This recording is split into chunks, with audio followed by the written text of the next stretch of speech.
मैं श्रीधाम वृंदावन से डॉक्टर गोपाल चतुर्वेदी बोल रहा हूँ।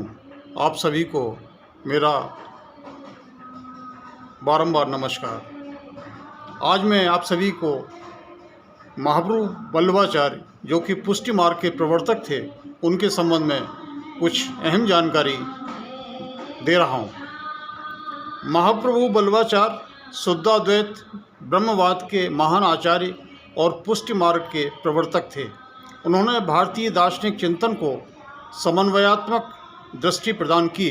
साथ ही उन्होंने भारतीय धर्म साधना को नवीन आयाम एवं वैष्णव धर्म की कृष्ण भक्ति धारा को अपूर्व विशिष्टता प्रदान की।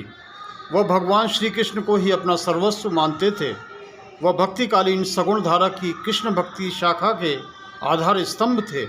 वह विष्णु स्वामी संप्रदाय की परंपरा में एक स्वतंत्र भक्ति पंथ के प्रतिष्ठाता, शुद्धाद्वैत दार्शनिक सिद्धांत के समर्थक व प्रचारक थे। वह अद्वितीय धर्मवेत्ता एवं मध्यकाल में सगुण भक्ति के उपासक थे।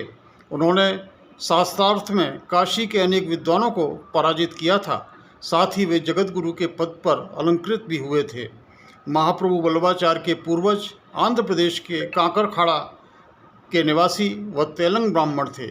उनके माता पिता जब धर्म यात्रा पर निकले हुए थे, तब संवत 1535 की बैसाख कृष्ण एकादशी को इनका जन्म हुआ था। इनके पिता का नाम लक्ष्मण भट्ट व माता का नाम इलम्मा गारू था।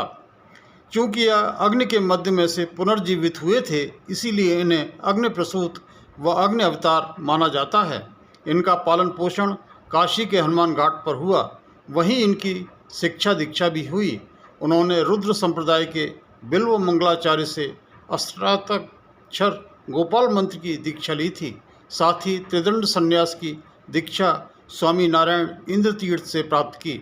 इनका विवाह प्रख्यात विद्वान श्रीदेव भट्ट की पुत्री महालक्ष्मी के साथ हुआ था। इनके दो पुत्र गोपीनाथ व विट्ठलनाथ हुए। इनकी समूची कर्मभूमि ब्रज ही रही। इनकी मृत्यु संवत 1588 में हो गई। महाप्रभु वल्लभाचार्य भगवान श्री कृष्ण के अनन्य उपासक थे। वह वेद शास्त्र में अत्यंत पारंगत थे।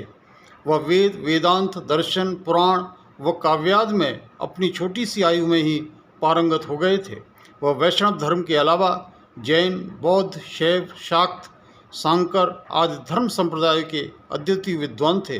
उन्होंने कृष्ण भक्ति के प्रचार के लिए समूचे देश की 3 परिक्रमाएं की। यह उन्हीं का प्रताप है कि आज भगवान श्री कृष्ण के विग्रह घर घर में पूजे जाने का विधान है। उनका यह मानना था कि हम सभी को अपने जीवन का केंद्र व लक्ष्य भगवान श्री कृष्ण को ही मानना चाहिए, न कि संसार को।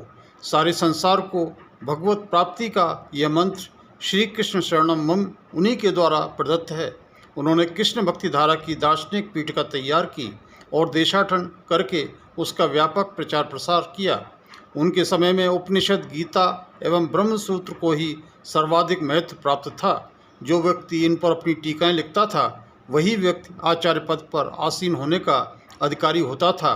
परंतु महाप्रभु वल्लभाचार्य ने इस अवधारणा के विपरीत प्रस्थान चतुष्टय का प्रतिपादन किया। साथ ही उन्होंने उक्त 3 ग्रंथों में श्रीमद् भागवत महापुराण को भी संयुक्त किया। इसका मुख्य कारण था उनकी अनन्य कृष्ण भक्ति, क्योंकि यह ग्रंथ कृष्ण भक्ति का आधार ग्रंथ है। साथ ही इसे भगवान श्री कृष्ण का वांग्मय स्वरूप मानकर पूजा जाता है। महाप्रभु वल्लभाचार्य ने समाज की अभ्युत्थान और निःश्रेयस की प्राप्ति, संसार में सर्वांगीण उन्नति एवं पारलौकिक परम सिद्धि के लिए 6 सूत्र प्रतिपादित किए।